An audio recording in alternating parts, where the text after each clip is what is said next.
Yeah.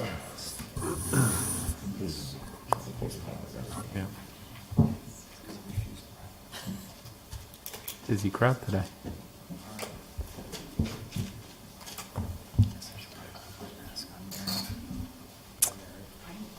Welcome, everybody. Welcome to the Wednesday, regular scheduled meeting of the Wethersfield Town Council. Today is Monday, December 20th. I know, you kept me messed up with my dates. I apologize. Councilman O'Connor, would you lead us in the Pledge of Allegiance?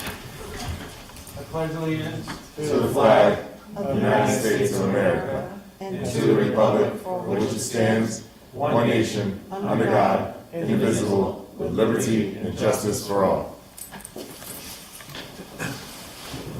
Thank you, Councilman. Sue, would you do us the honor of the attendance tonight? Sure. Councilor Biggs? Present. Councilor Forrest? Here. Councilor Hill? Here. Councilor Lesser? Here. Councilor O'Connor? Here. Councilor Pelletier? Here. Councilor Pentelow? Here. Deputy Mayor Mazzarella? Here. Mayor Rell? Here. Thank you. Thank you, Sue.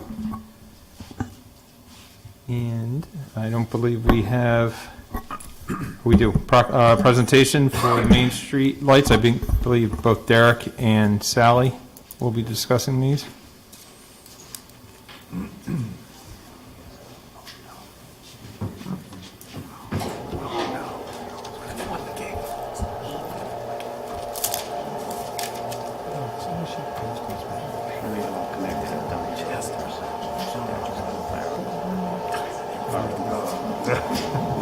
Hit the down button. You want to go through those three, and then I'll discuss this. I turned everything.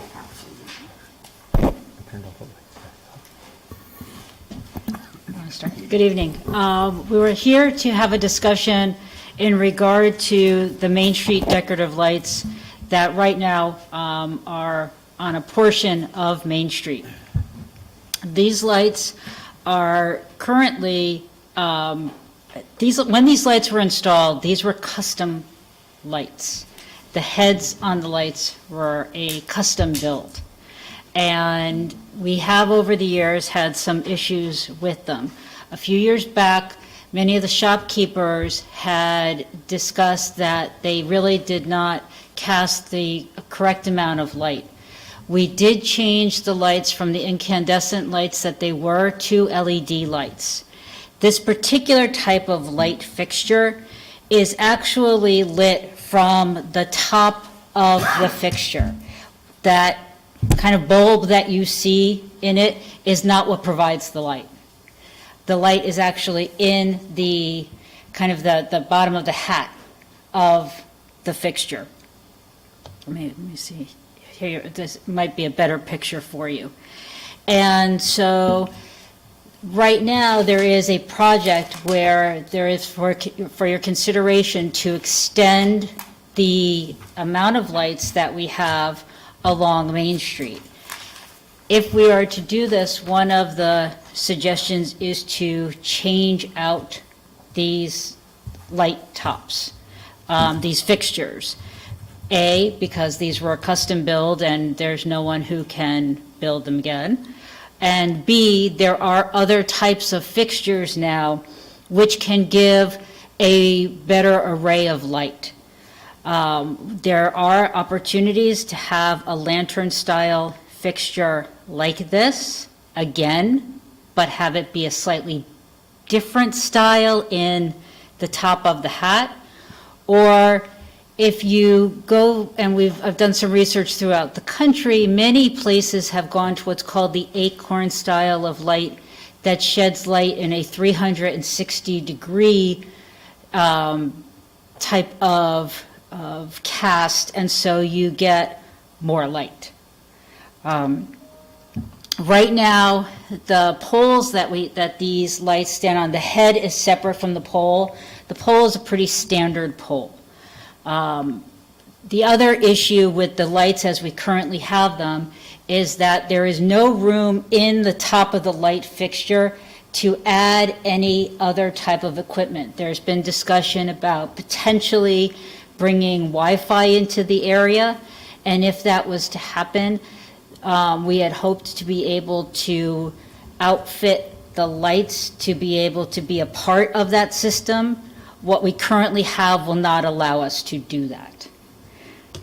Let me see. So as you can see, this is what we currently have. And as I said, it has its limitations right now. They are LED, but the shopkeepers along Main Street also are asking and have asked us if there was any way to boost the light levels, and currently we cannot.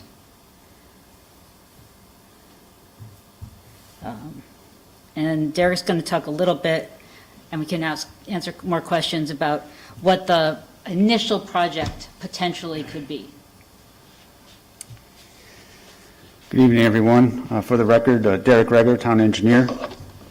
The plan you see in front of you here, just to orient you to it, north is to the right. Towards the center of the plan here is the Church Street, Main Street intersection. What you see in the yellow circles are the existing decorative lights that exist. We have 34 of them. Right now, what Sally was talking about was replacing the fixtures on those with new LED fixtures, and then part of that project would be, could touch up the poles as needed, paint them so they look new. As she's indicated, we can get that style of pole still, that's still available, although the light fixture was custom made, so that's not easy to reproduce now at a later date. The circles you see in the red extending north to State Street here, these are about 12 new poles. This was a very preliminary design done by our consultant a few years back, so the exact number and location of the poles may change. This was based on a certain fixture they were looking at the time.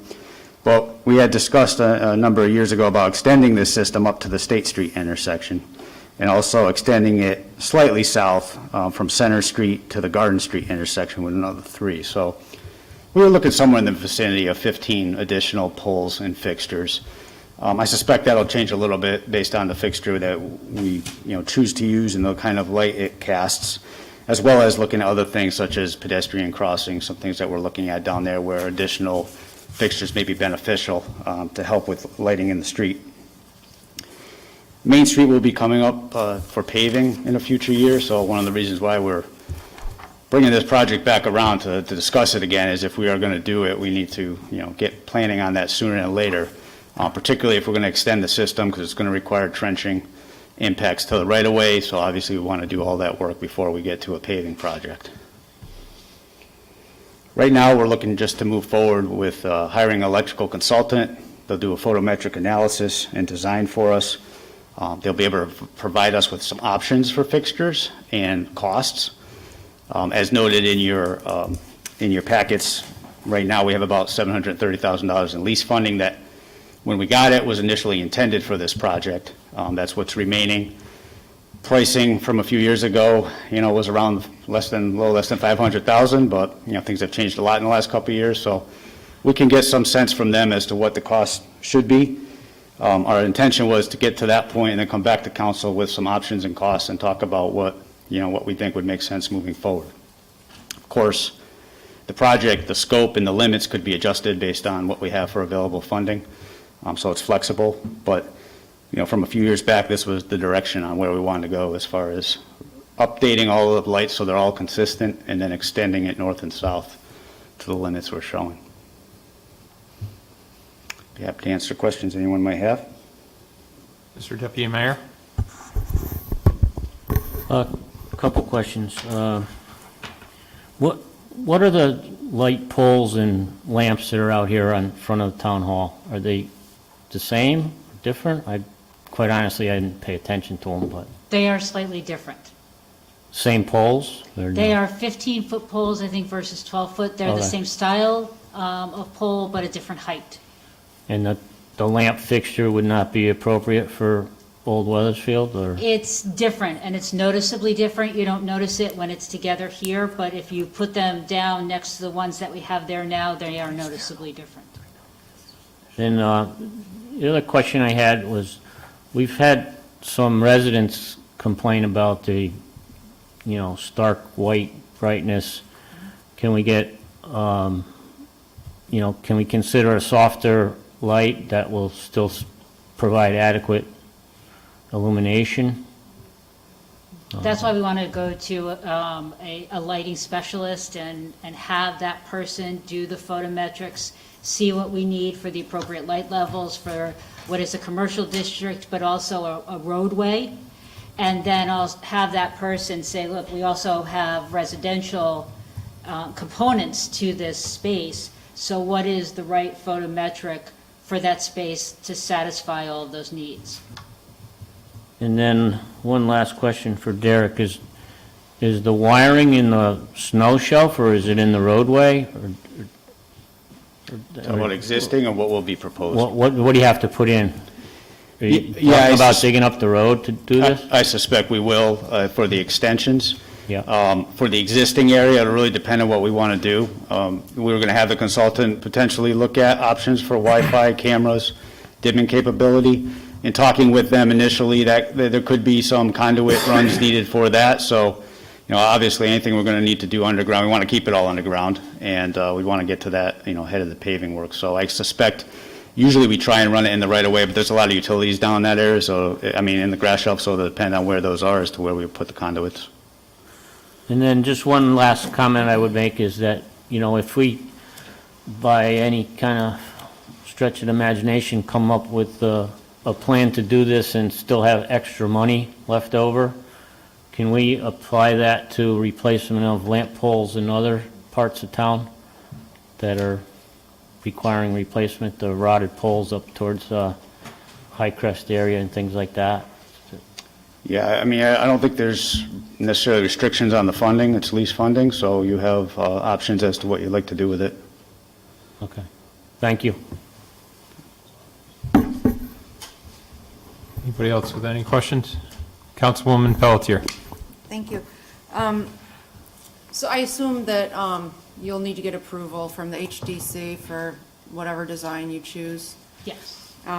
I also wanted to know, I know we had discussed a while back, and I think it was approved, like redoing the intersection of State and Main Street, that because the cars kind of whip around the corner there.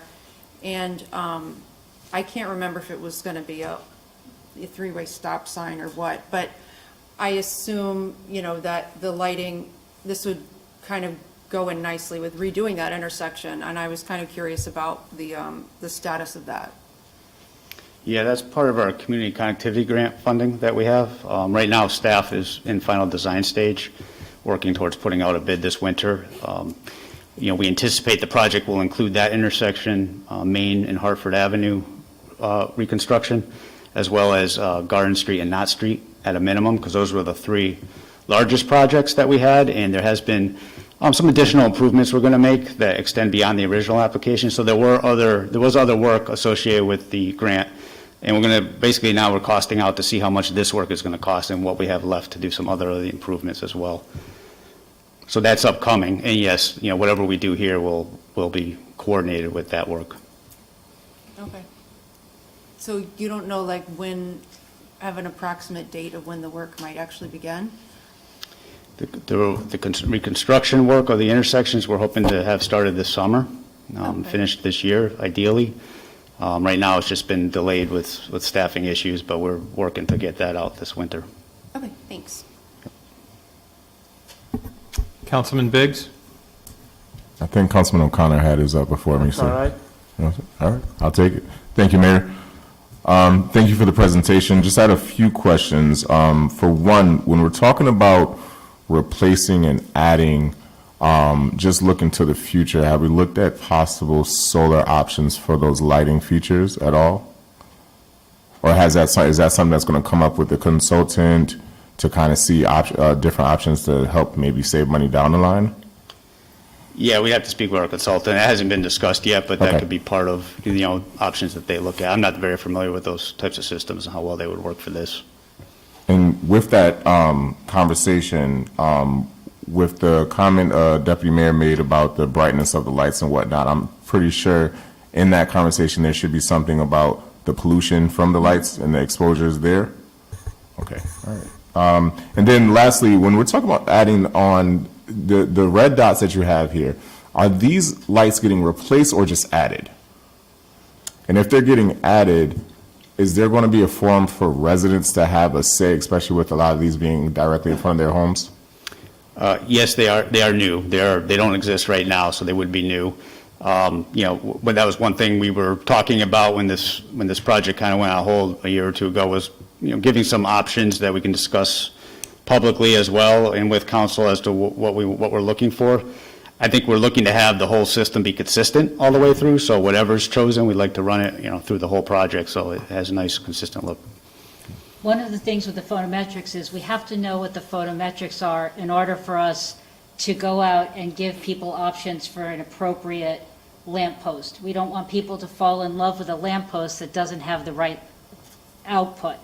And so we want to work with a consultant first, know what our baseline photometrics are, then choose, other options for people to look at that would satisfy those needs. Thank you very much. And just to follow up, why that might matter is depending on the light levels and the photometric analysis, certain fixtures may require more or less poles and fixtures, and that will affect costs. So I think we're going to look at some different options to kind of get a sense of what's going to make the most sense within the budget that we have. Councilman O'Connor. Yeah, and actually, Councilor Biggs asked the same two questions I was going to ask, but it did make me think of one thing. So these are all going to be new lights, which means we're going to run these with the existing ones, so you're going to have a mix match? Or are we going to get rid of the existing ones? Like, so here's an example. One of those red dots is literally on my front lawn at my old house. And so when I look at that, I know there's a light there too. So would you get rid of the light that's there and replace it with this, or would you have both? I think we would be looking to eliminate the Cobra head street lights and just use these decorative lights for the rest of the run through Main Street. That's what I thought, but I just wanted to confirm. Yeah, I know going north and south, there is some street lighting out there that probably would come down if we can get adequate light levels with the decorative lights. But if we extend it, the point is to change all of the fixtures Right. so that there's consistency throughout the entire array. Yep.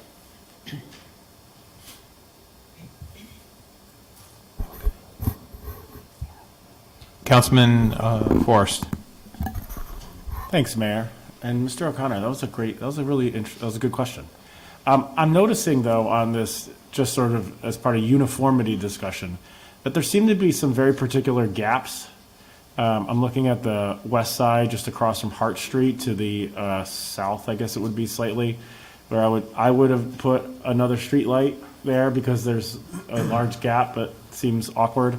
And then even further down towards Center Street and even the Garden Street, there's two on one side, but there's not a corresponding light on the other side.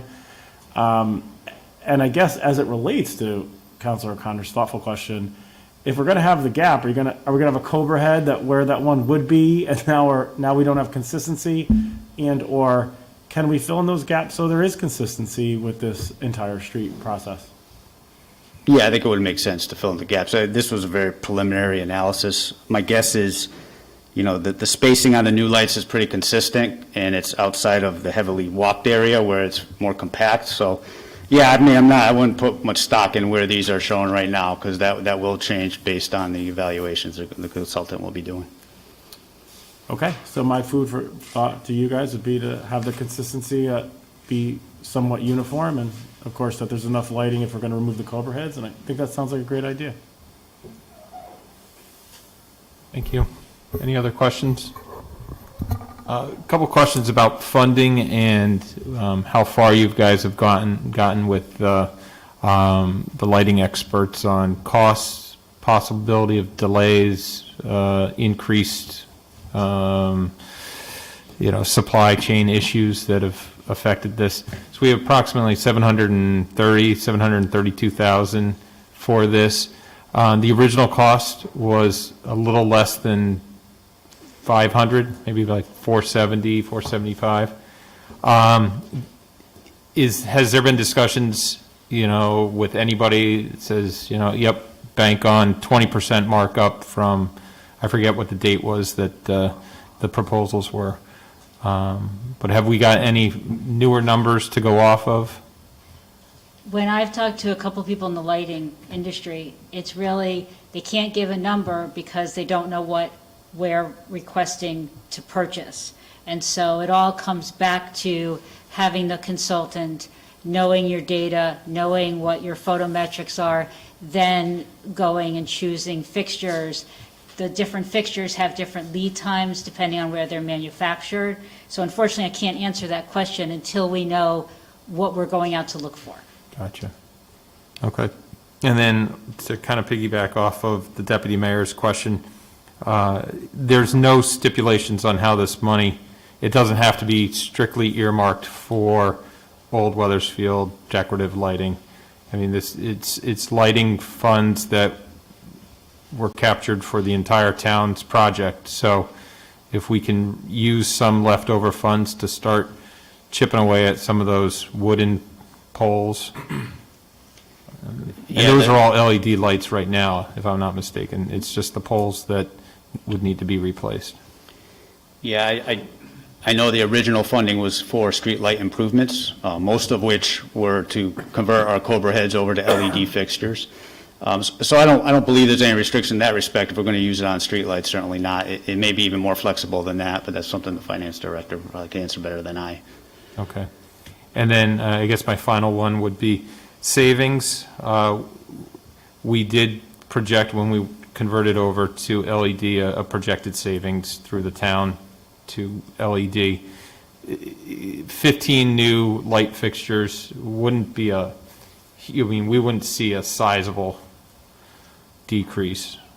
You know, I mean, you're still using LED, but if we're going to a more modern, softer looking light, or, you know, less of that harsh, bright whiteness, you know, if there's a more, you know, efficient energy saving light, I mean, I would suspect you guys would go that route anyways, not only for the aesthetic look that we're looking for, but also if it does have a better cost saving measure to it. So. And with any lighting project, once you know what you're going to be purchasing, you can also see if at that time, whatever you are purchasing is available to potential rebates from Eversource or anything. We certainly would look at those options down the line, in addition to what we've got now. Perfect. Great. Any other questions? Either Sally or Derek? Okay. Thank you. Thank you. Thank you.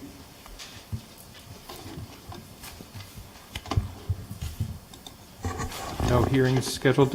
We do have a public comment section. A couple folks from the public are here. Anybody wishing to speak tonight? Mr. Woodward.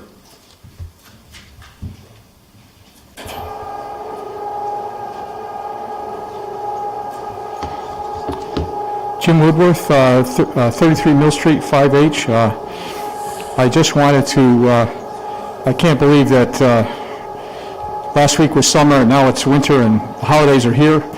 And our brisk winter walks start on New Year's Day. And I'd like to invite you all to join us. That first one is at the wood parcel where maybe, if we're really lucky, we might have some new Heritage Walk signs, especially since I wrote in the story in the newsletter that they were installed. But I know that Derek and Sally are going to do their best, or Sally's going to do her best to get it done, but otherwise we'll see where they're going to be. And then I draw your attention, I have a full schedule in the newsletter I'm passing out to you in a moment, but also recommend the January 16th walk in the Wolf parcel, which is off of Hartford Avenue, and then we walk out to the river, past, under and over the dike, and where the tree cutting obstruction removal will take place, presumably at some time, maybe this winter, who knows. And then the next day, the 17th, Monday the 17th, happens to be the full moon rise, and so we have the walk from the Keeney Center down Main Street and out to the river. I'm hoping that we'll have a chance to do a cleanup there, because I can't believe it. It was all cleaned up on the last weekend in September, and it is a mess now.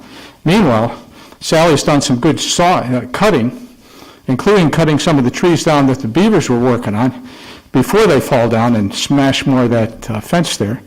Interestingly, the beavers went right up the bank where that branches were and trimmed off the branches and took them off to wherever, possibly in the back. Anyway, so I invite you to do this.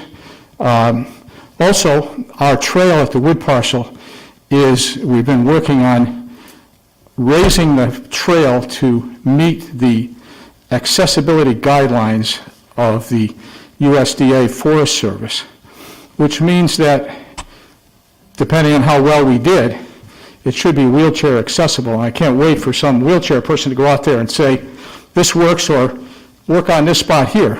So if you know anybody, and of course weather's a factor, but anyway, so hope to see you on one or other of our walks this winter. Thanks. And take these and pass them on. They won't be in the mailboxes if you're on the mailing list until Thursday or Friday, but anyway, enjoy. Thanks. Thank you. A special preview edition. Thank you, Jim. Anybody else? Mr. Young, I saw your hand.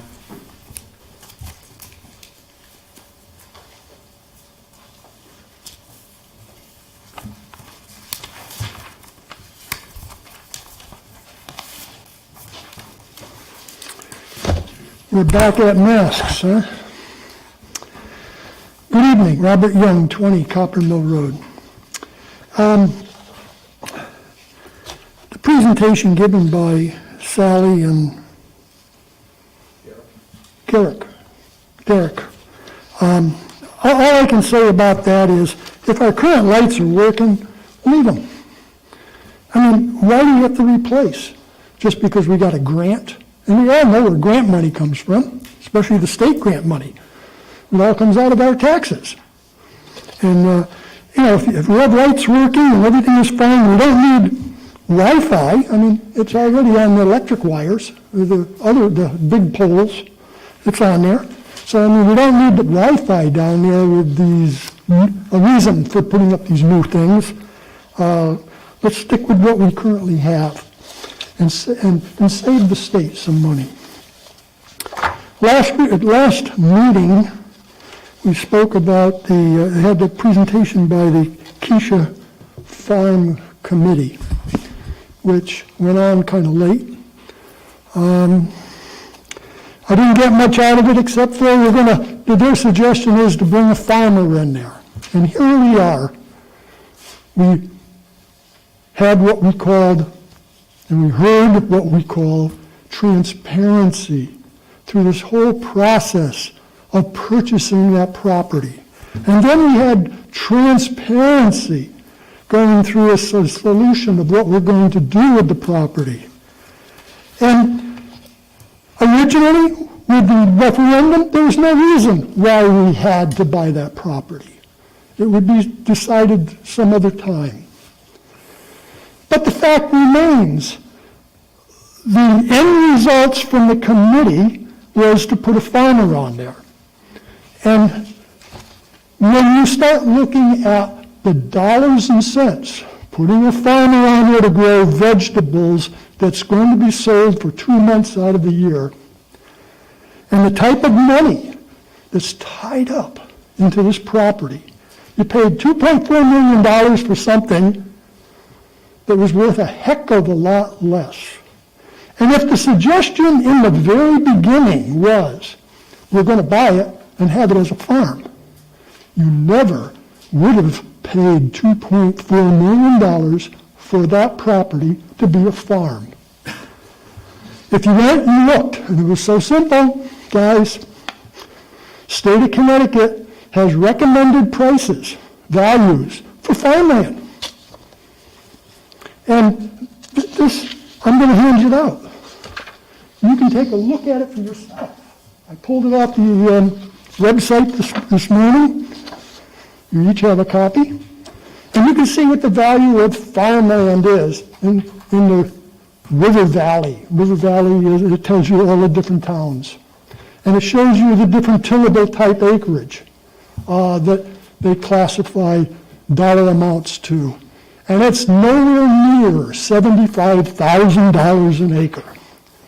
For a farmer to buy land on his own, he can't afford very much because his return is not very much. And here, you went backwards on the whole process. The whole process with all this so-called transparency and upfront information. We know there wasn't much upfront information. Even the appraisal wasn't handed out to the public. And here we are. Put a farmer on there, and let's keep subsidizing it. And I don't think we should be doing anything of the sort. We should look for the highest and best use for that property. And I've suggested many times from this podium and on the telephone when you had meetings on the Zoom, your best bet is having some kind of a planned unit development up there. Now, planned development, unit development is putting in nice homes that I've described on different properties in the past. In Newington, Rocky Hill, I think we even have some here. And what we should be looking for is, one, we have staff of engineers who know the rules, the regulations, they have the software. The least you can do for the citizens of this town is do a schematic of that property. You should do a schematic, have your own people do it doesn't cost anything. They're on salary. And show how many lots you can get on that property. Do you want to get 4 building lots per acre? Do you want to get 4.5 building lots per acre? So forth and so on, to see what you can gather. And as I indicated, those other sites that I've spoke about in Rocky Hill, those homes pay property taxes of like $9,000, $10,000 a year. Mr. Young, your 5 minutes are up. They're age 55 and over. There's no children. Yeah, I know, I'll wrap it up. You can And wrap there's it no up. children. And it's a good win for the town of Wethersfield. I guess I'll be back. Thank you, Mr. Young. Anybody else wishing to speak? Okay. Seeing none, move on to the agenda. Council reports. Any council reports tonight? Councilman Forrest. Just very short to the town manager and maybe to pass along to Derek. It looks like I do travel Marsh Street down into Great Meadow Road and underneath the I-91 overpass where there's been a lot of state construction, et cetera. Might be time for him to take a quick look at that road. It's a highly traveled road to and from Wethersfield, and it's getting beat up pretty badly. May need a cap or something just to sort of get it through the winter, but with the plows going over it, it might really tear it up more than it's been already. So just a heads up on that. Other than that, I want to wish everyone here happy holidays, Merry Christmas, whatever you celebrate, don't celebrate, to a good and healthy and happy new year. Thank you. Any other council reports? Councilman Lesser. Thank you, Mayor. A few quick things. One, I attended the Parks and Rec Board meeting last Monday night before our council meeting, and the discussion was predominantly about their list of needed improvements and use of the ARPA funds. It was a hectic and quick meeting because they came here, as you all know, to be at that meeting. Second thing I wanted to mention to you is the Wethersfield Career Advisory Board is going to be holding a career fair at Wethersfield High School. Maybe reaching out to some of you on the council here, anybody who might want to participate and talk about their career or their former career. We would love that participation, and we will be reaching out to the business community to help us with the career fair. It's our 3rd annual Wethersfield Career Fair for our students. And lastly, I'll just echo what Councilman Forrest said. Happy holidays to everyone and safe and healthy New Year. Thank you, Mayor. Thank you. I guess my only question would be, is there a career outside of local government? I think this 101-page agenda shows that it's a lot of work. Thank you, Councilman. Any other? Councilman Hill. Thanks, Mayor. Just briefly, I attended the library board meeting on December 7th. Just two quick notes is that they did vote to stay, have their meetings stay virtual through up until March. Then they'll kind of reassess as they move forward. That being said, they are looking forward, doing some forward-thinking work in terms of looking at 2022. Right now, they do plan on having a book sale, which is kind of been long in the making. They're planning at some point in the spring, and in January, you'll see the donation bins out in the front of the library for residents. That's it. Thank you, Councilman. Okay. Any other council reports? I've got just a handful of, I guess it would be the meeting last Monday of the Housing Authority. Unfortunately, I had to cut that one short because we did have the ARPA presentation at 7 o'clock. But Kate Forcier, the Executive Director of the Housing Authority, reiterated to the board much of the comments that she had made to the council regarding the Fuller Apartments situation with the foundation and the scope of work that they're looking to do over there to figure out why water is getting into the foundation, rusting the pipes, and then bursting up the tiles. Their hope is to use some of those CBD grants for the work. And also, I think we're going to be having the conversation with her on how to use any unspent funds from the Housing Authority so that we don't lose it back to the state and Department of Housing. They too are going to be going, I believe, virtual with Zoom meetings, and there is a meeting, I believe, first or second week of January where they have the public comment section to come in and talk about their apartments, the rents. It's a tenant opportunity to discuss their concerns with the Housing Authority. So I believe that will again be virtual. It was last year, and they plan on having it virtual again this year. It's the only report that I have. And seeing none others, we'll move to now council comments. Any council comments? I guess I have just a couple council comments. I think Bonnie will go over some of the concerns that we are starting to see with the uptick in COVID positive cases. Kind of the doom and gloom emails that come in from Bonnie occasionally about our numbers. Every Friday. Yeah. I hate to say it, when it was good, we were in the single digits, 8, 9 numbers, bumped up to 15, bumped up to 23, 48, and if I'm not mistaken, last Thursday's numbers were in the mid-60s, 66. So unfortunately, the uptick in case numbers is going up. Governor had his weekly press conference typically on a Thursday night. He had it at 4 o'clock today. I watched it. The surprising numbers were that the hospitalizations have gone up by 100 just over the weekend. We don't need to panic. These are not ICU numbers, so we're not in that area of 1,200 hospitalizations that we saw last April, but we are over 800 hospitalizations. Couple that with the flu that is going around, stomach virus that is going around. And unfortunately, a lot of these beds are behavioral health issues that are being taken up by patients who have been either admitted themselves or been admitted. So there are more people and elective surgeries and routine surgeries that are going on in hospitals right now. Our hospitals are more full, which I guess is a good thing, with traditional patients being there and not simply COVID patients. But the uptick in the number of COVID positives is getting into regular hospital beds, not ICUs. I think we have about a 7,500, 7,400 hospital bed capacity statewide. That is an all total, so we are nowhere near the 7,000 number. We are still in the 800 number. Hopefully it will go down if people continue to be careful.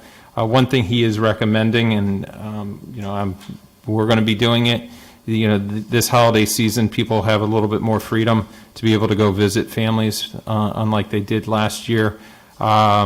Be careful, be cautious. The governor did say, it's your family. If you can wear a mask in front of your family, you should be able to wear it in front of anybody. Be safe and do that. If you have folks that are immunocompromised in your family. And then lastly, recommending testing before you go to any holiday gatherings where you don't know who's going to be there, or if people are compromised who are going to be there. Just a word of caution as we enter these 2 weeks of holidays gatherings, and hopefully by the end of those and into the new year, we'll start to see a decrease in our COVID positive numbers. And that's about it from me. Oh, and of course, with that situation, I wish you all a very happy and healthy and safe holiday season. Any other council? Way to put a cherry on the top of that one. Yes. Sorry. healthy this year. It's a tough situation right now. We weathered the storm for the last 20, 22 months. I think Wethersfield is strong, and we can continue to do it these next couple weeks. And with that, I will move it over to Bonnie for Town Manager's report. Yes, I think the mayor has pretty much said where we're at with the COVID numbers. It certainly has affected certain divisions in Town Hall complex. So we have, please, if you come into Town Hall, I don't want to have to shut it down like some other towns, but please wear a mask when you do come in. We are open right now. The other thing is we are going to try to get a COVID vaccine site through Griffith Hospital here, probably at the community center, because people are really scrambling to find places. So we're working with them right now to see if we can do something in January, because they're starting to get booked up too. But please, yes, you need to be careful. We think the numbers are going to keep rising until probably mid-January, because we're going to have to wait till after the holidays. The numbers are probably going to keep going up. But again, as the mayor had said, they're mild cases, so that's a good thing. The only other good thing is out of the 4 towns in the region, we are the highest vaccinated, so that's real positive. And that goes through pretty much all the age groups that are allowed to have vaccines, so keep that up too. I know that there's been a few calls. I've gotten 3 or 4. I know some of you have about leaf collection, and oh my God, the leaves came down late. And right, it does. It happened when I was here. And we cannot predict when the leaves come down, obviously. And I think the issue is we tend to do 2. We tend to stop December 1st. I know Sally went around in her group one more time. After that, I've got an issue now, though, that physical services is definitely affected by what's happening in our environment, shall I say. And I cannot start converting things back. So I think we're just going to have to we're not going to be able to do a 3rd one this year because I am having issues down there with just staffing levels. So I know people are going to be upset. I know you don't want to give them that news, but I would not recommend we go and do a 3rd pickup right now. There's just too many other things going on. And the other issue we had was usually we'll have a lot of seasonals who will help, so our other staff can do what they normally do. Well, this year we had 1 person. That's it. So our staff was all pulled off what they normally do to help and get that done on a good, as quickly as they can. And now we're all behind with everything else we should have been doing during the whole leaf season. So it's a number of issues that have just come up with that. And if you have any, people that really are upset, just have them call me. And lastly, happy holidays to everybody, and rest, relax, and be filled with laughter and love. That's what I say. Thank you, Mayor. And just to follow up on that, we did a 3rd pass, not a scheduled 3rd pass, but we did a sweep. Kind of when you were going around, to see. But there were still people who had things put out after the fact. I mean, I'm not a tree person, I don't know one tree from another, but somebody said it was, the oaks that came in last, and just dumped constantly after that, and by that time, we're done. And we had to convert to snow We did plows with and, that one storm we had, and then we did put some trucks so that we could finish Town Hall and the Board of Ed, because we never did them with the leaves. Sally's and the crew just got that done with the Board of Ed last week, I think. But, you know, at some point, we got to say back to what we do as normal. and Tasks. the transfer station still takes leaves, Oh, yes. and it's Yep. free Yep, for drop-off for residents. yes. Okay, thank you. Thank you, everyone. Moving more down the agenda for council action. Or actually, I'm sorry, Sue. We have nothing to report in the office, but we would like to wish you all a very safe, happy holiday season for you and your families. Great, thank you, Sue. Now on to council action. We have a couple resignations tonight, and I think Sue did hand us one or two walk-ins that had come in.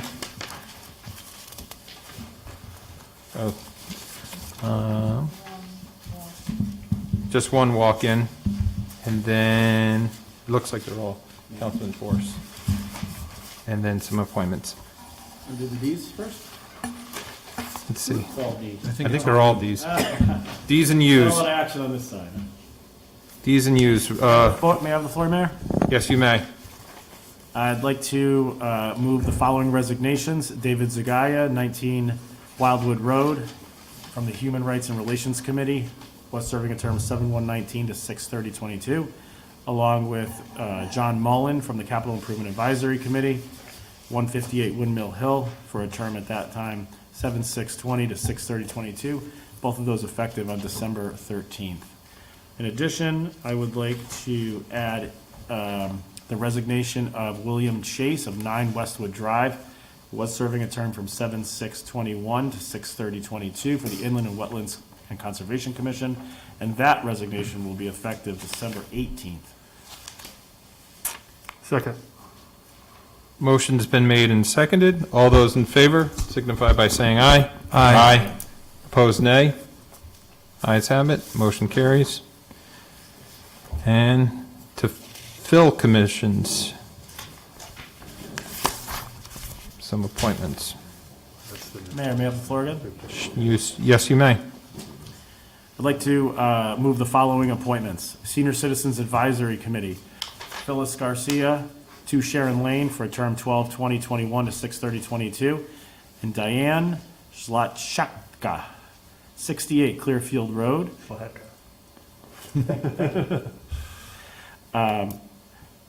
For 68 Clearfield Road, my home road, 12/20/21 to 6/30/23, along with Adam Ovian, 56 Broad Street, for a term 12/20/21 to 6/30/24 on the Economic Development Improvement Commission.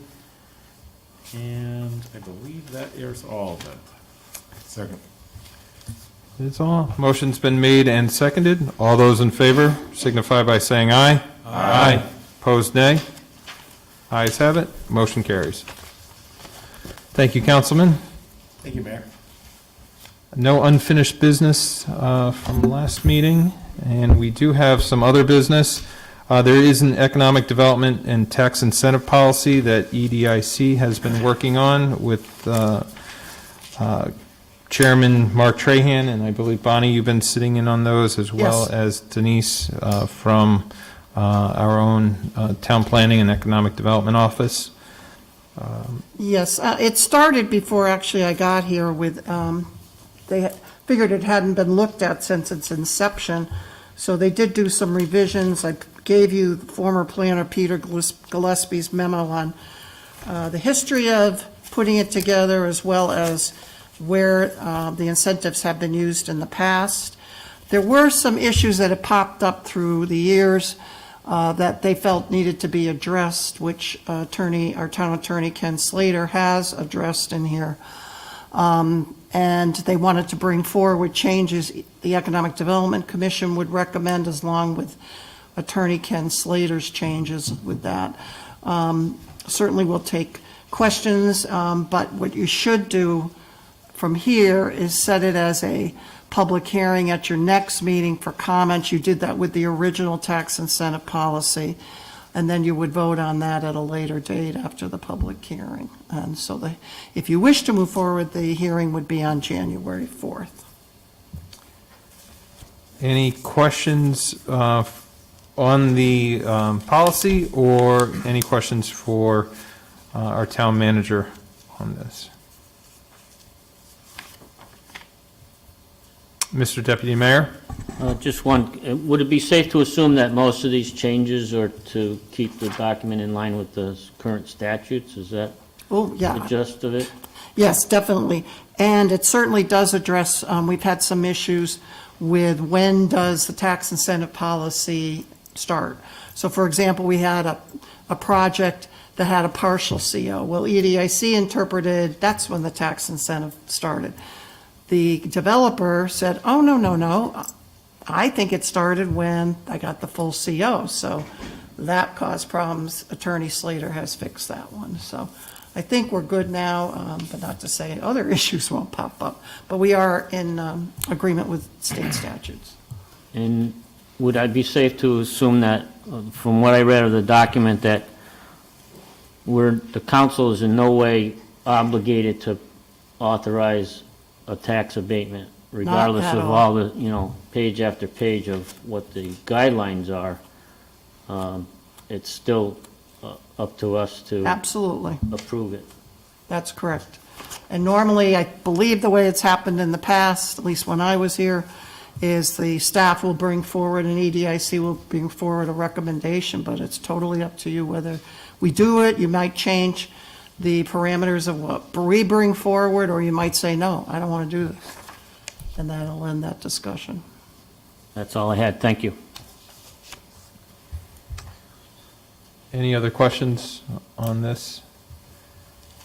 We'll review it prior to next meeting's public hearing, and at that point, we'll hear either from the public or any folks from EDIC to discuss it, and then we can either amend at that time or vote as is. I believe you mentioned, Attorney Slater did go through this. Yes. Yep. And I think in our packet, we do have the changes. I guess my question, actually, this came up last night. Is there any difference between, I guess, could we see a Clean one? I guess one that would be, this is the underlying policy that was adopted January 5th, and all the corrections are in red with strikeouts and underline for new language. And then the blue language, is that similar to the red language, just in blue, or is that any other? No, it should be the same. I will double check, but it should be the same. Okay. That's possibly the third revision, because it says third. Because EDIC had one, then Ken Slater had the next one. Yeah, somewhere I did see, Mr. Deputy Mayor, revised draft 3. So that would be Ken, Okay. Attorney Slater, I should say. Okay. So this is not, what we're seeing in red and blue are the proposed changes to the underlying Yes, January 5th, 2004 correct. adopted. Okay. Thank you. Any questions? I had a quick question just on the motion itself. I'm looking at my calendar right now, and it says, it's listed as Monday, January 4th, like you said, Bonnie, but Oh, you're right. it's, Should be so we have it Tuesday. at Tuesday? So it'd be Yes, I am Tuesday? sorry, Okay. yes. Boy, I'm not doing well tonight with dates. That's fine. Tuesday, January Just 4th. trying to be Good catch. I think we can move with you on that one. It's all good. Is there a motion? I was going to say, with that being said, I'll make a motion to hold a public hearing on the revised tax incentive policy as presented on Tuesday, January 4th at 7 PM in the Wethersfield Town Council chambers. Second. Motion's been made and seconded. All those in favor signify by saying aye. Aye. Opposed, nay. Ayes have it. Motion carries. Thank you. I do see Jack Bradley in the audience. I don't know, Jack, are you going to come up if we need you and talk? Okay. See, I read your mind, you know? Oh, that's not good. We talked about this at our last meeting during the executive session. This is the opioid settlement. We've, I'm sure, seen the news and read some of the articles about the opioid litigation that is ongoing. I believe most, if not all, the states are going towards the settlement route. Connecticut is one of those states. Our Attorney General Tong has been working with the national firms on this settlement, and he's been talking to the municipalities as well as CCM, the umbrella organization of municipalities, on this opioid settlement. It's obviously a very bad, one could call it an epidemic, but it has heightened over the months due to the pandemic. And Wethersfield is not exempt from any of the problems that opioids have caused to residents and their families. So with that, Attorney Bradley, if you want to come up, we may have some questions for you with the path going forward on this settlement, what to expect, and possibly when to expect it. Yes, thank you, Mayor, members of council. So I've been sort of acting as the liaison. In June of 2018, the town retained the law firm of Scott & Scott to represent the town on a contingent fee basis, so they haven't been charging until there's a settlement, as they say on TV. Not that firm, but as you all know from watching TV these days. And that was after an interview process. Councilors who were on the council may recall that several firms were interviewed. Anyway, this is a settlement, a national settlement. There's over 4,000 municipalities involved in this, counties and municipalities. As I understand it, 45 states have signed on to it. But the more towns that sign on to it, the more it's a fairly complicated 600-page settlement agreement, but it involves a lot of formulas, and the more towns that sign on, the more money that the state of Connecticut will get. And the proposal is that the state will get 70% for opioid programs, 15% for the state, certain damages, reimbursement for damages sustained by the state, and 15% will be going to municipalities. And that will be divided up according to a formula that, involves how many, the number of deaths, the number of people who have opioid disorders in your town, and the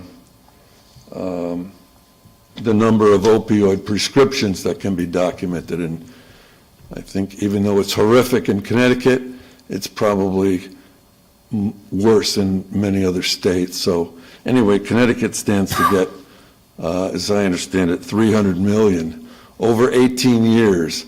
But it's largely going to be going for opioid, what they call abatement, and opioid programs. And you need to keep in mind that the money that goes to the state will ultimately be helping individual towns as well. So, because the programs will help the citizens of the state. So that's pretty much it. The settlement requires, it's unlike other settlements where you opt out. This one you have to affirmatively opt in. So I think it's the consensus that, it's the best chance that we have of getting any money is to participate in the settlement. The mayor asked when. It's my understanding that a certain escrow was paid in September, and another payment will be made in June of '22. As to when it's going to start getting distributed, I don't know exactly, but it's payable over 18 years, this settlement.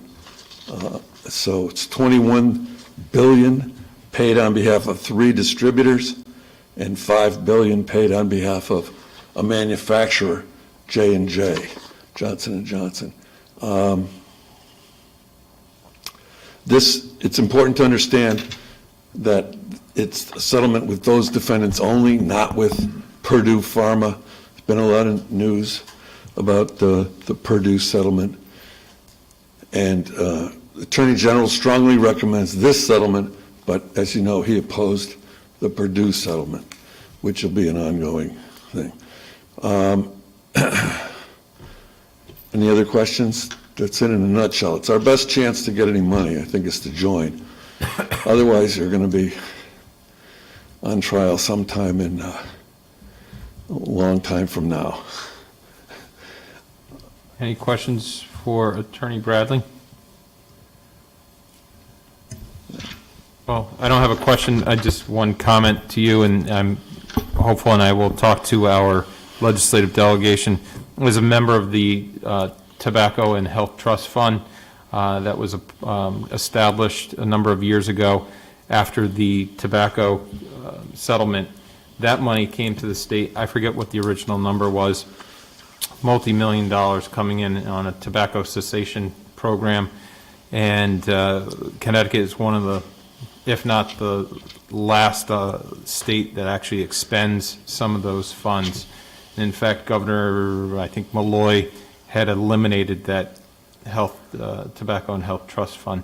So I'll be speaking to our legislative delegations to make sure that when anything like that is established, to make sure the funds come from the state down to the municipalities, that the money actually gets there and it is used for its intended purpose, to help, not only those suffering from opioid addiction, but their families who have suffered, and our police departments that are constantly going out, and social and health services, social services here in town. Okay.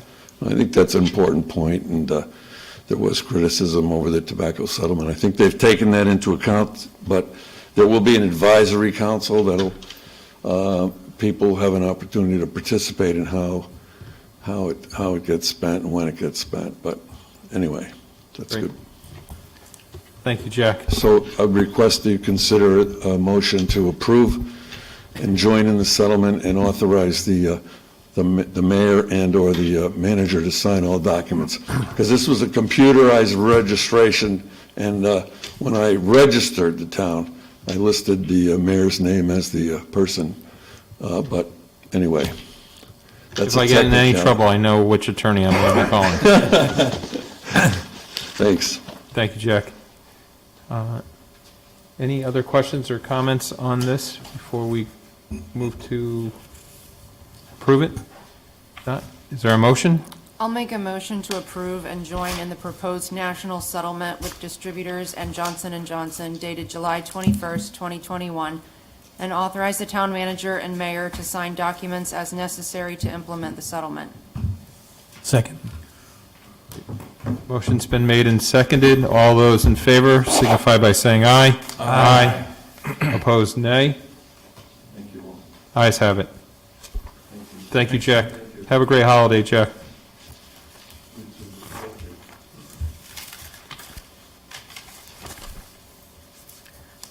Moving on the agenda, item 3C, this is a historic designation grant agreement for Kycia Farms Barn. This may look familiar to some of us on the council, as we took this up, I believe, November of, actually it's on the agenda, November of last year. This was to authorize then Town Manager Gary Evans to apply for and execute the documents necessary for the historic designation for the Kycia Farms barn. Mrs. Town Manager, if you, our town manager is new, and I believe per the requirements of the state, Correct. when it comes to a designation such as this, that it has to be under the You have to- existing yes. town You have to manager. name the town manager, and we have to redo the paperwork. So I hate to, I know. see the future, but would we have to do this Yeah. again? Yeah, for I mean, any- if there's anything new and that comes in above and beyond. I mean, as Mr. Woodworth, who's here tonight, announced at your previous meeting, the State Historic Commission did vote to move forward with the designation of the barn as historic. So I have to now sign all that paperwork in lieu of Mr. Evans. I don't foresee anything happening again after this particular thing, but if it does, and I'm no longer here, yes, they're going to make you go through this again.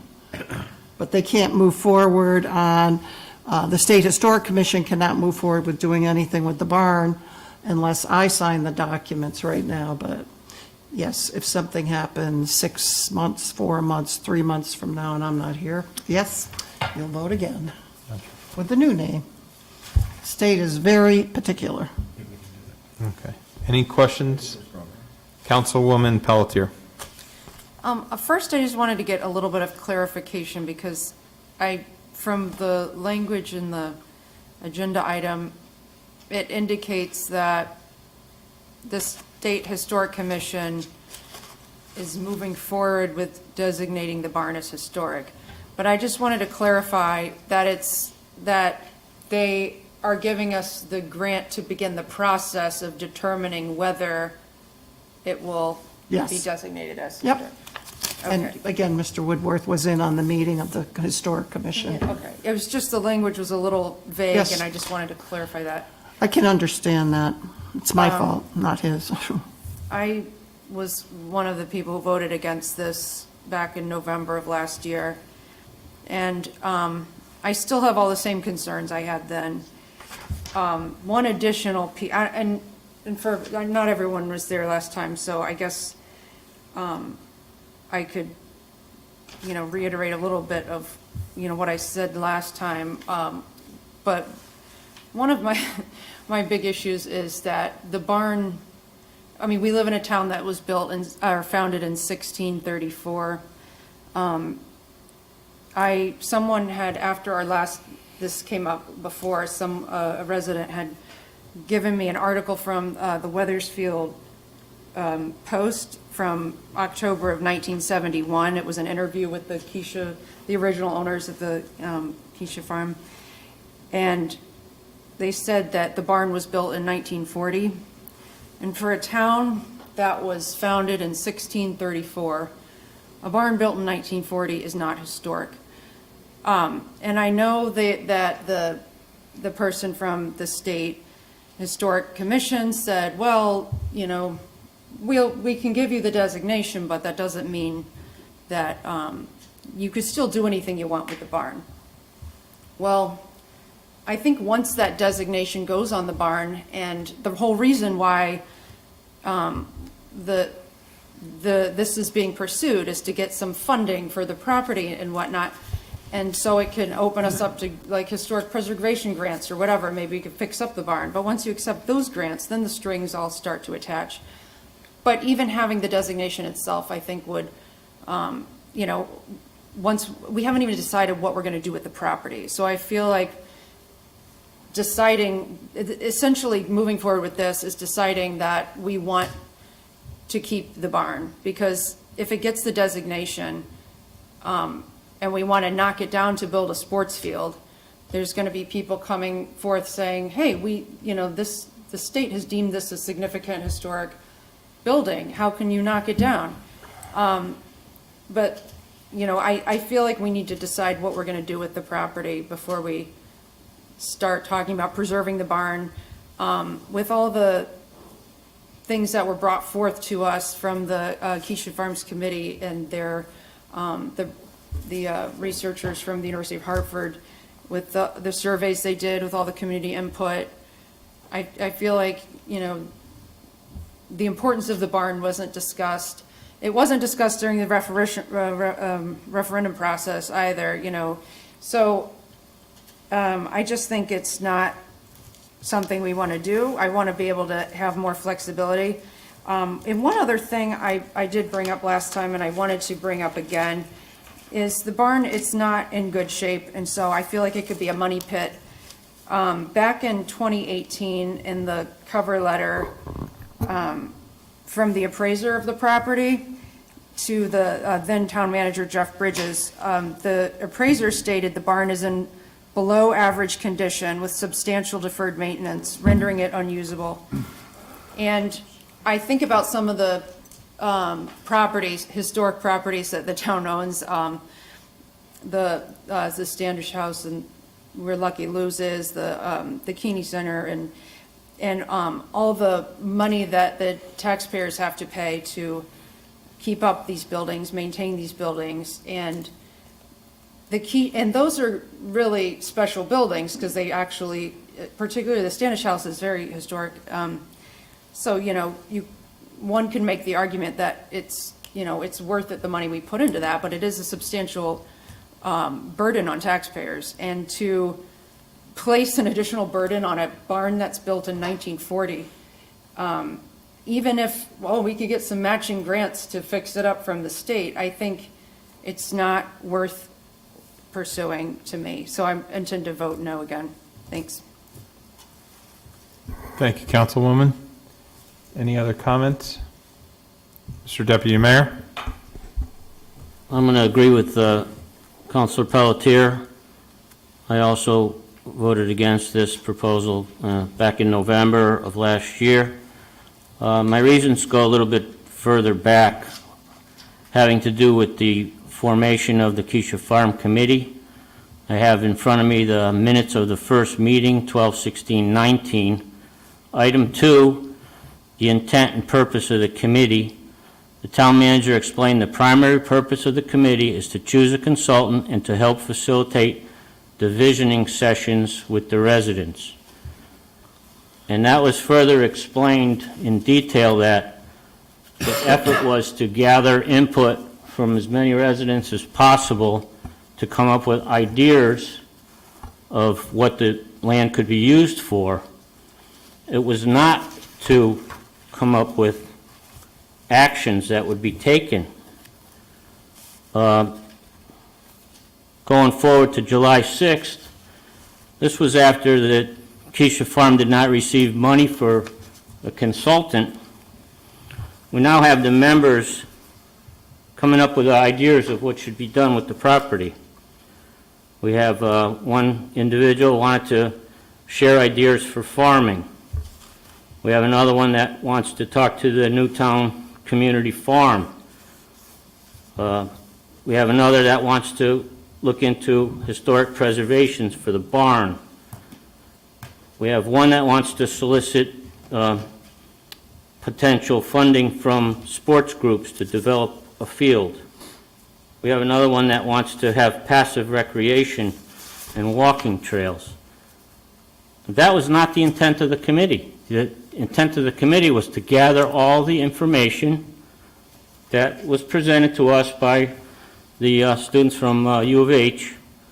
It was not to go off and solicit proposals for preserving a barn or renovating greenhouses.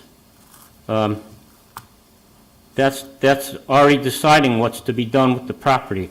That was not the intent of the committee, and I will be voting no. Thank you. Thank you. Any other comments, questions on this designation? Councilman O'Connor. Just to summarize, and I'll make a motion, and acknowledging both Deputy Mayor and Councilor opinions there and thoughts. It's hard to argue against what they're saying. I think there is some validity to the points they're making. I look at this a little differently in that this is simply to move forward on the process to see if this will even be deemed historic. It doesn't lock us into anything, even if it comes back as historic, which, if it's 1940, it's very well possible it won't come back as historic, and it really is no skin off of us in that sense. If it does come back historic, and as part of the plan, the sports fields is an example that Councilor Pelletier mentioned, were the trade-off, I think there'd be different conversations. But I do recall a speaker coming up saying you could never put a sports field there anyways because it's a wetlands and it's just not suited for fields. It would be cost prohibitive to try to build a field there. So I don't think that will be the trade-off. But I have no problem moving forward with this just to see the status and to see what we get back when it goes through this process. Again, it doesn't cost us anything. We're just authorizing Bonnie to continue the process to apply for it. And, we'll see what we get back. So on that front, I'll make a motion to authorize Bonnie Theriam, the intern town manager, to apply for and execute all documents necessary related to an application for the historic designation report or nomination. Second. Motion's been made and seconded. All those in favor signify by saying aye. Aye. Opposed, nay. No? No. Ayes have it, 7-2. Thank you, Sue.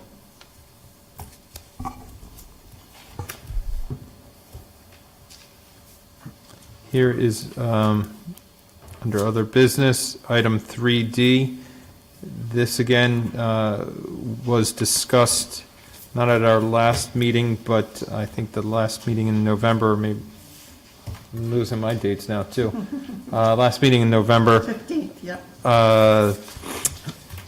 Tom Kirk, the executive director or president of MIRA, our current trash disposal, if you will, of our MSW, municipal solid waste, goes to the MIRA facility for a trash to energy conversion in the South Meadows. That is slated to be decommissioned, I believe, July 1 of 2022. And what we are going to need to do is look at the possibility of either staying with MIRA and what could be a tipping fee, I believe from his presentation, that would start off at $119 a ton in the first year, all the way up to maybe about $145, $146 a ton, or go out for an RFP to see if there's other entities out there that would take our municipal solid waste. Again, this would not be the haulers. We continue with that contract with Paynes. So for the residents, there would be no change in your service of the green and blue barrels. That would continue to be picked up by Paynes. It's just where is the ultimate endpoint of that solid waste. And there are some towns, I know most recently, City of Hartford, City of East Hartford, Manchester, and others that have not signed back on with MIRA for their disposal, but have gone out to bid with the other entities. So with that said, we asked our town manager to look into options for us, and I guess there are a couple options for us. Yes, basically kind of to update you, Tom Kirk did email me today because I said, well, where are we at? Is there a difference with amendments? Any kind of deadline or timing with the new tipping fee? He said not until mid-January, so I don't have anything new to report there. As the mayor had said, there was a request for proposal already done through Hartford. If we wanted to piggyback onto that, mainly, much as we do with the state or CROG or CCM, our purchasing policies do allow for that. Mike O'Neill, our finance director, did look at the city of Hartford's purchasing policies to make sure that do they align with ours. It appears that they do. There's a couple questions he has. He was waiting for an answer from Hartford's purchasing, which we never got before the meeting tonight. So that's another option. I have been in touch with Newington and Glastonbury. They're both kicking around the thought of doing a request for proposal or piggybacking on to Hartford. Glastonbury's meeting tomorrow on it. I will have more information on Wednesday. Newington is just still talking about it, so I don't have anything new from those towns. So really, it's up to council. You may want to have us issue a request for proposal and go out. Usually we do them for probably 4 to 5 weeks, but I know you're anxious to kind of figure out what we're doing here. But, so I would think you're at least going to want to do a more of like a 3-week. I mean, you have to give them time to respond if you want us to do this on our own. And then if you wanted to piggyback onto Hartford, we're still waiting to find out who the other bidders were. And last I knew, Sally, you haven't been able to get the mystery companies yet. So we're still working on that. I can make some assumptions because there's only so many in the state. But also you have to remember that in our contract with Paynes, if we go over a certain mileage, we get charged more. So you got to be worried about that. We can't be going to Bristol or we can't be going to Willimantic, or we get charged more for the tipping fee. So, I mean, those are some of the options that you can look at. You could decide tonight which direction you want us to go in, or you may want to see if I get more information. I can bring it back to you on Tuesday, January 4th. Thank you, Bonnie. Any questions on this proposal? Okay, Mr. Deputy Mayor? I would be inclined to go out for an RFP, but I also would like to see if we couldn't talk to Paynes at the same time and ask them if they have a ballpark or proposal for, per mile, say where you have to go out of their range that they included in the contract. So that when we do get if we do get an RFP, we could figure out the additional cost if we went in that direction. So if no one else has any questions, go ahead, Kevin. Mayor? Yes, you may. Thank you. Yeah, and to piggyback on Deputy Mayor's point, I do think the RFP process seems to, just because we don't know right now what the tipping fees are going to be, should we sign this lease agreement, or I'm sorry, this amendment. Now, in terms of this process, if we do decide to go with that, I'd actually like the idea of it being more of a regional RFP. Hartford's doing theirs now. You had mentioned East Hartford, and there's conversations now with the surrounding towns of Newington, Rocky Hill, I believe you said. Bonnie, is there any way where we can have a regional group, or would everybody sign on to Hartford? I want to make sure we're doing this process. I could ask them, sure. I mean, we could do it. We could either say, okay, we're all going to go with Hartford, or we're all going to do a regional request for proposal where each of our tonnages are in there. I think the hard thing is then we'd have to make sure that we did it right so that we would know what our costs are. Newington would then know theirs, Glastonbury. But yeah, I could kick that around with the managers. Because each of these towns is the same, we all have the same problem. And I just think in terms of this, it'd be a tremendous power of numbers. I mean, it's not going to, I don't think it's going to make a heck of a lot of a difference, but anything we can get where we could reduce that cost would be great.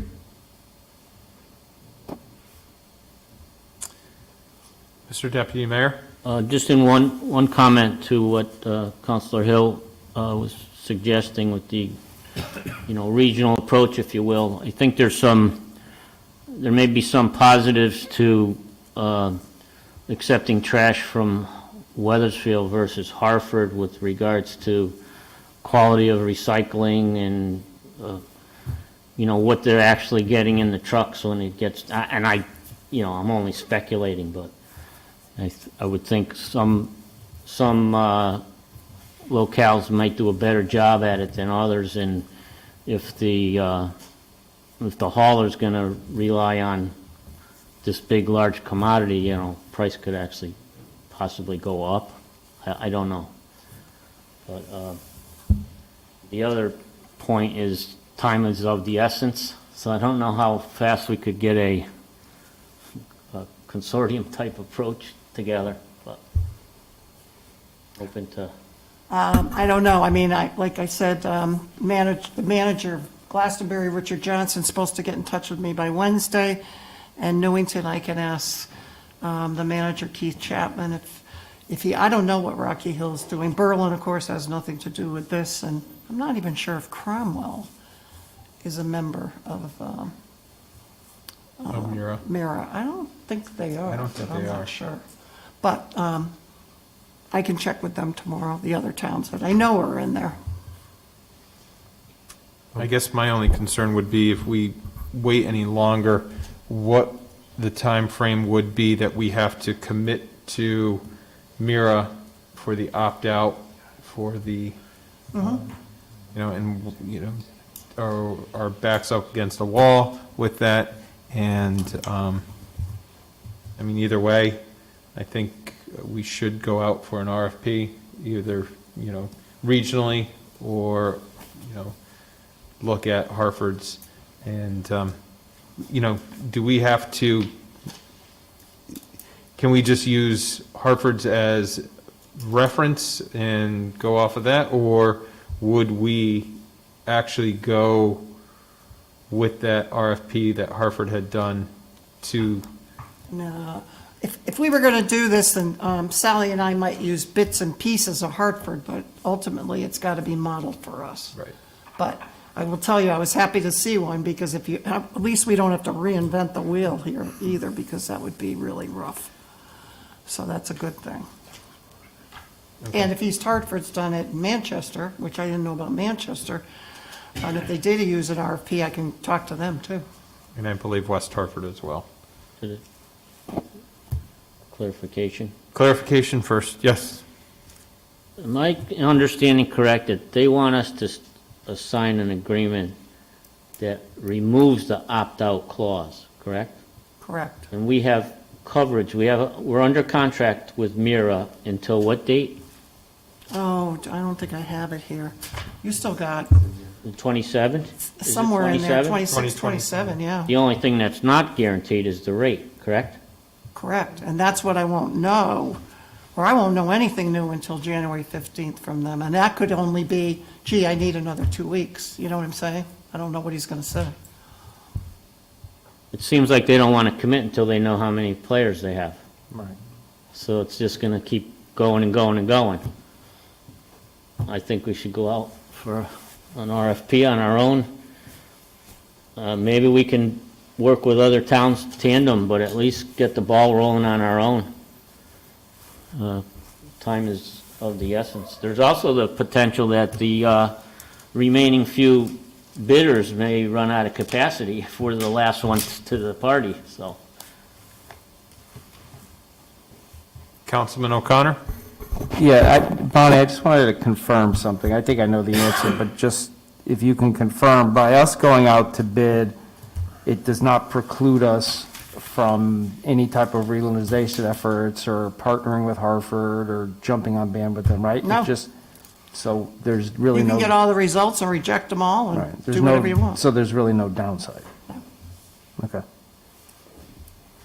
Councilwoman Pelletier? Thank you. I was just wondering about the downside of just time. And I know, I'm not going to pretend to be an expert in garbage, but it seems like it's a volume thing, where you get a lower rate if you have more, more business, more trash.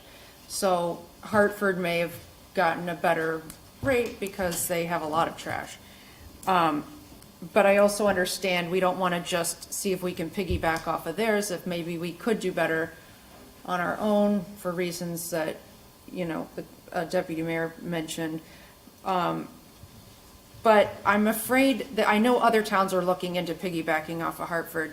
So I wonder if we go out to RFP on our own this week, give them 3 weeks, is that, I'm just afraid at some point it's going to be too late to piggyback off of Hartford? Or do you think that, a month is not significant and that it'll all work out? I don't know. I don't know. I really don't, Counselor. I would have to check.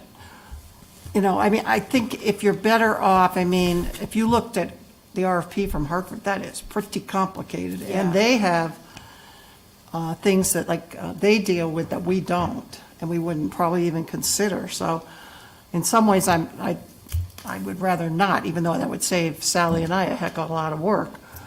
part of me says, we better do this on our own. We have a different contract with Paynes, that they have their own, employees, so it is very different. But at least there's a model there to start putting ours together. Okay, yeah, I'm comfortable going out to RFP then. I just, I think it needs to be done and sooner rather than later. I do like Counselor Hill's suggestion of getting the towns together, because then we might have a greater volume to get a better rate.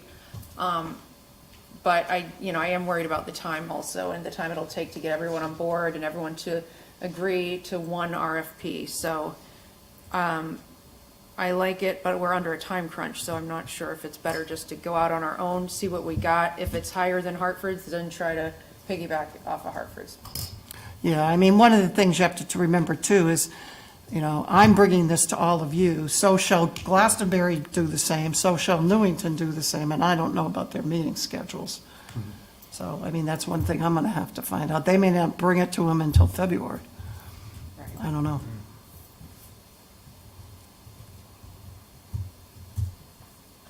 Any other questions or comments?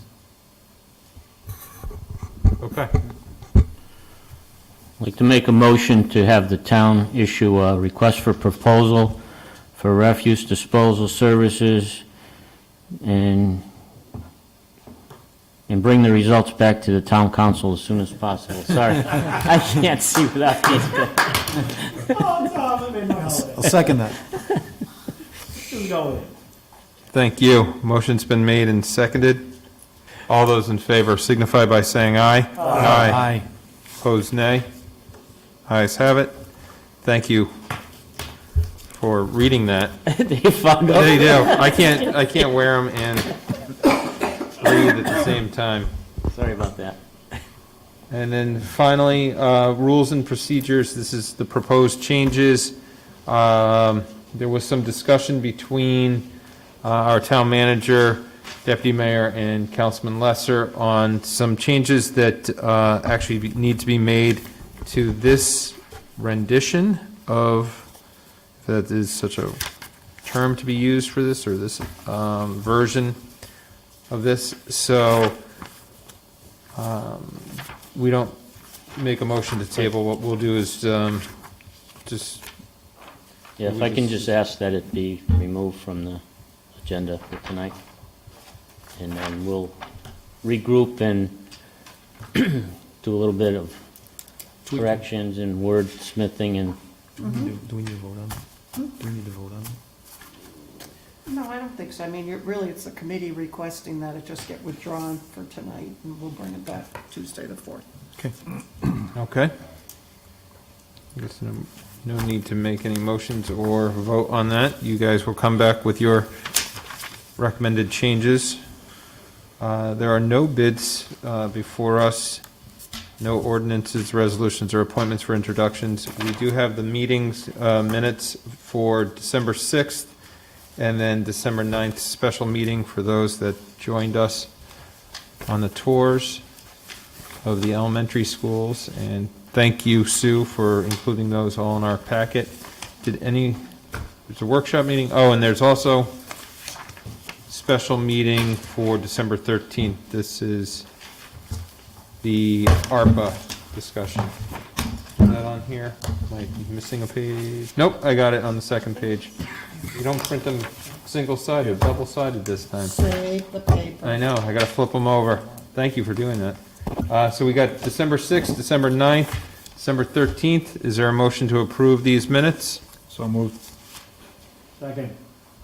Motion's been made and seconded. All those in favor signify by saying aye. Aye. Opposed, nay. Ayes have it. Minutes are adopted.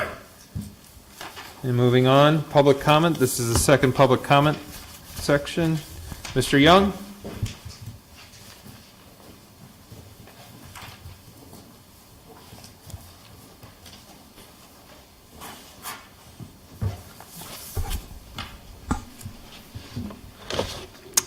Robert Young, 20 Copper Mill Road.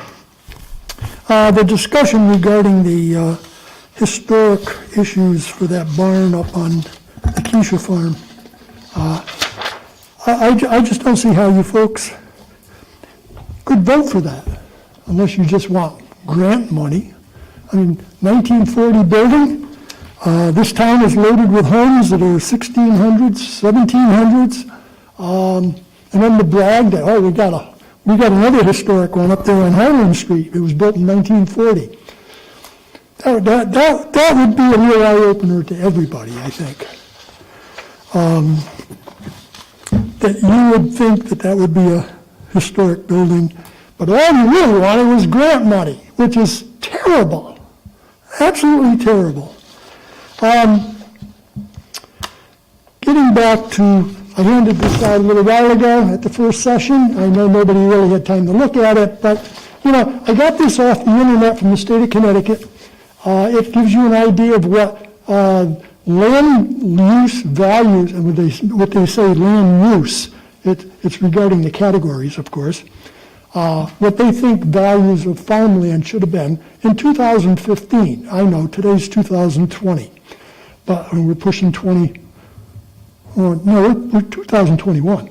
But it's a little old. I do have a phone call, email into them asking for some more updated numbers, but they haven't responded, and hopefully they will. And I'll let you know what their response is when they finally get back to me. But the fact is, this shows various kinds of soils. I think you would think of like down on the meadows, that nice flat, nice, beautiful flat, no stone would probably be tillable A or B. But then as you get up to the Kycia farm, you're probably looking at D, because that's really all it's worth. It's a more heavier soil, and it's more hard to work, and a farmer wouldn't survive if he paid his own money out to buy a property, to stock it with whatever kind of farming he's going to do, and make a living. That's why these prices are the way they are. That's why farmers can't pay much for land. But municipalities, the sky's the limit, as we saw right here in Wethersfield. You know, the day that they had the closing on land in Connecticut, you know, it bumped along like this. All of a sudden, there was an extreme high to $75,000 an acre, and then it came back down the next day. That's what Wethersfield did to the entire market. And but now we're in a situation where I've been talking to you. You know, we had this discussion more than once. You had 473 people that came and contributed to these so-called discussions out of 26,000. What's that, 1.8%? You know, what happened to the other 98 point whatever percent? Whatever happened to them? They're saying it didn't even come out. Yet, put a farmer on there, big mistake. You've got to go for the highest and best use for the property. And again, putting in some kind of development where the town continues to own the property while the lots are sold, while the builder is building it, the town gets paid on day of closing when the buyer of the house closes. This way, the contractor, the builder, doesn't have to put a lot of money out. Normally, they come in and buy up a big hunk of land. So now they have a big investment. Here, we continue to own it.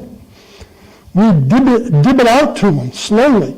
We get our money, but we get much higher rate. We should be asking for like a 20% of the sale price or 15% of the sale price. Pushing it up, getting rid of our bond, and then, of course, for perpetuity, we would be collecting taxes. And as we can see historically, town of Newington, town of Rocky Hill, I'm sure you can look at some others that we have around here, what taxes are on a property like that, and it's a win for us to unload that, because what the suggestion was, we will be talking about that for 100 years. Every couple of years, there'll be a different guy coming on to work the farm.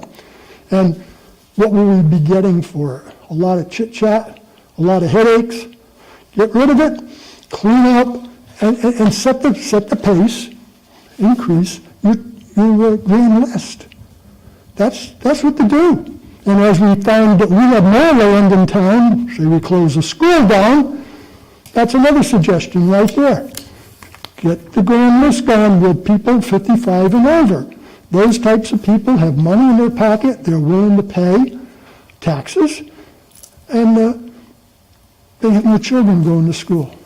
And that's what we need to do, Mayor. And first thing I think is that, and I suggested this at the first session, have the engineering department do a schematic, do a number of schematics of the property showing different size lots, how many you can get there, and from there, we work on finding a builder, which should be pretty easy. And what we need to do is have a committee of not like these people, but a group of people who have in their blood or in their veins the word finance.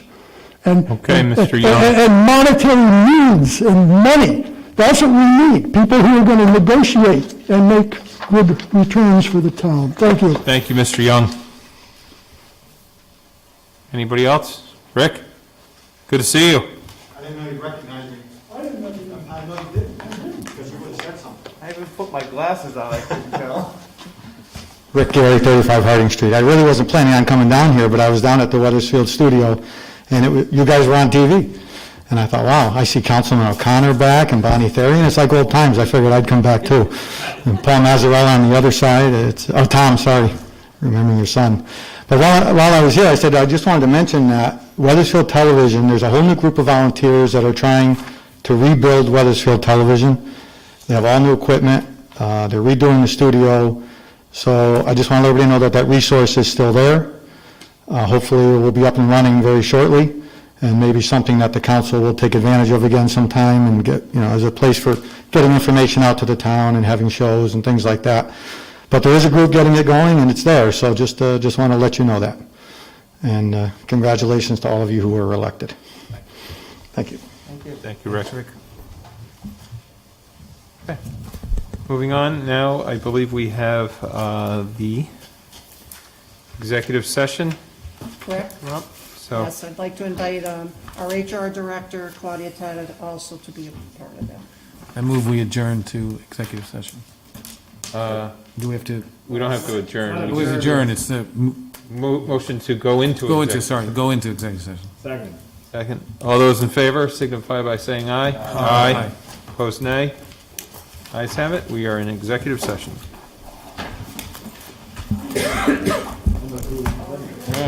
I was over anxious to get to the next step. I thought it was Daryl. Me too. Is that Daryl? He's a great guy, too.